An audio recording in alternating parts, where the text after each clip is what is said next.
Donc la tension, elle était très claire. 2005, on réussit à ne pas donner les informations en arguant de cette différence des mandats et à obtenir la libération des individus.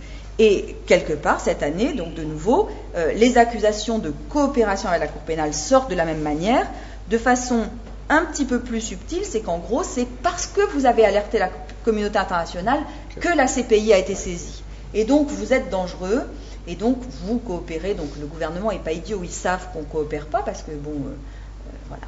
Mais ça suppose, effectivement, de clarifier beaucoup de choses aussi à beaucoup de niveaux, et de nouveau, pour les ONG, ça ne les met pas en dehors des risques d'arrestation, hein, mais de clarifier leur relation avec les tribunaux. Et toutes les ONG qui travaillent sur notamment les violences sexuelles et les victimes de violences sexuelles se trouvent détentrices d'éléments qui sont cruciaux pour prononcer la culpabilité ou l'innocence. Et si on est perçu sur le terrain comme des gens qui travaillent à charge, évidemment, on aura beaucoup de mal à négocier notre accès. Parce que moi, j'ai eu depuis des années, donc que je gère ces dossiers-là à MSF, j'ai eu des cas où le tribunal spécial sur Sierra Leone nous contacte MSF pour obtenir qu'on témoigne dans une affaire concrète. Alors, il se trouve que Taylor, dans ce cas-là, avait obtenu la libération d'un otage humanitaire d'MSF. Alors on se disait, quand même, pour une fois qu'il fait quelque chose de sympa, pourquoi on ne témoignerait pas pour lui? Donc on se pose des tas de questions. Mais l'enjeu, c'était pas de témoigner à des charges, c'est que si on témoignait là-dessus, on prouvait que Taylor exerçait un contrôle effectif sur le commandant machin. Puisqu'il avait pu obtenir notre libération, ça veut dire qu'il était aussi capable d'arrêter d'autres crimes et que donc il était coupable des crimes commis par ce commandant. Donc on met les doigts dans un truc qui est grand comme ça, et il faut être très très pragmatique. Il faut arrêter le débat sur la justice avec un grand J, l'impunité avec un grand I. Des tas de gens disposent de preuves, des éléments judiciaires suffisants. Si les humanitaires veulent jouer à tout, ils vont vraiment y laisser toutes leurs plumes. Johanna Grandbach, quel est le point de vue du CSR là-dessus? Oui, le point de vue, c'est que nous avons pris une décision, nous avons résolu cette question et nous avons fait en sorte à ce que la Cour pénale internationale nous reconnaisse l'immunité de témoignage. Donc toutes les informations dont nous disposons sont exemptes de témoignage. C'est considéré comme secret professionnel. Donc nous ne pouvons pas être cités comme témoins, ni nos documents, ni nos connaissances. Parce que justement nous avons choisi une des solutions. On ne peut pas faire les deux choses. Nous avons évidemment salué l'existence de la Cour pénale internationale. Nous avons beaucoup travaillé au statut de Rome pour qu'il soit le mieux possible. Donc la justice internationale, bien sûr qu'on est pour, mais pas avec nos informations. Parce qu'on ne peut pas, on est convaincu, faire les deux choses. Et tous nos accords de siège avec la plupart des pays où nous travaillons stipulent toujours que nous avons une immunité fonctionnelle de nos employés. Donc simplement, on a résolu la question. C'est un cas de conscience, effectivement. Mais l'institution a choisi cette voie-là.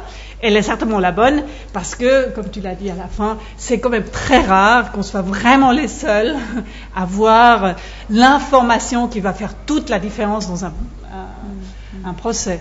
Donc, généralement, il y a d'autres sources et il n'y a pas vraiment besoin de notre témoignage.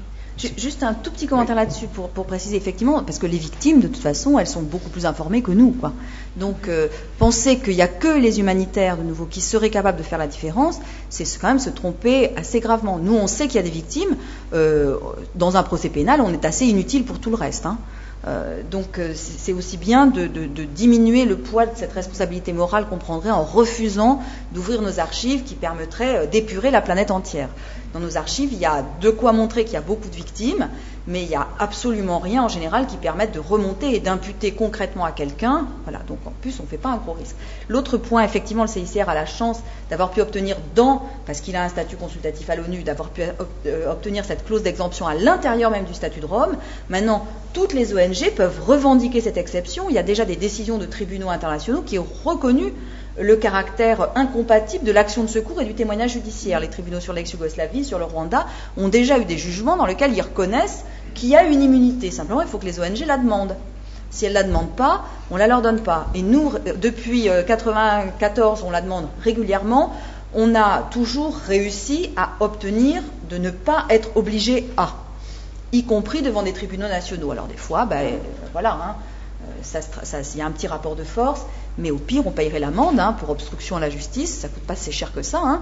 Mais le vrai débat, c'est le débat moral d'abord, de clarifier le débat moral et de le poser de façon très concrète, parce qu'aujourd'hui sur le Soudan, même si le général Bachir a un peu poussé quand même le bouchon, et que je pense qu'il était certain qu'il n'y avait pas, dans les ONG expulsées, il y en avait très peu qui coopéraient, à mon avis, véritablement. Officiellement, elles ont toutes dit non, et j'ai tendance à les croire. En tout cas, dans celles expulsées, il y en a beaucoup qui ne coopéraient certainement pas. Donc, on est bien dans la manipulation.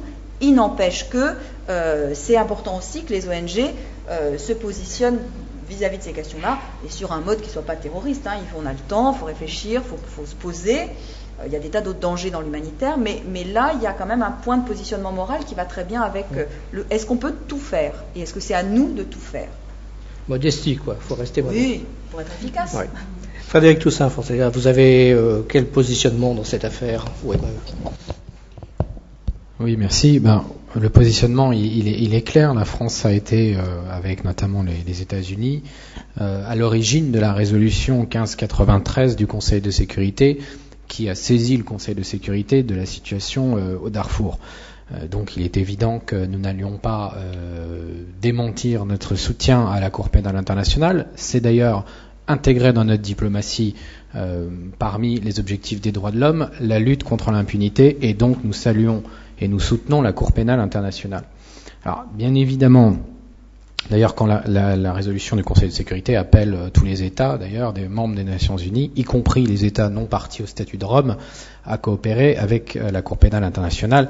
Ils ne sont donc pas liés par le statut de Rome, mais par la résolution du Conseil de sécurité. Deuxièmement, la CPI et plus généralement la lutte contre l'impunité fait partie du post-conflit.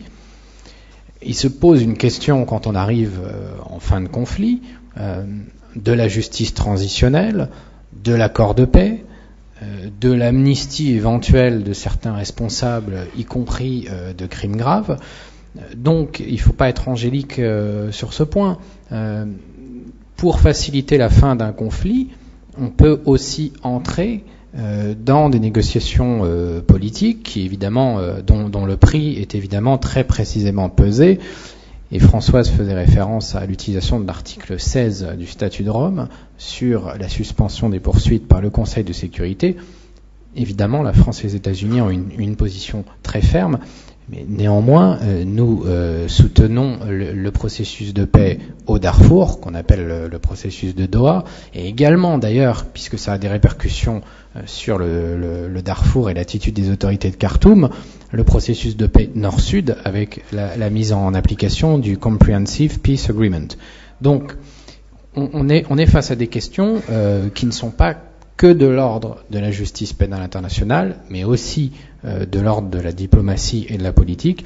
Mais là, ce que je viens de vous dire, c'est évidemment du point de vue du gouvernement français, et je comprends très bien la position de MSF et la position du CICR qui ont choisi de ne pas justement emboîter le pas aux acteurs d'advocacy, mais il est évident que nous, on reçoit Human Rights Watch, Amnesty International, etc. Et évidemment, le discours qu'ils veulent entendre, et ça tombe bien parce que c'est le discours qu'on tient, c'est le soutien fort à la CPI. La première fois qu'un chef d'État en exercice, quand même, a été soumis au mandat d'arrêt décidé par la CPI.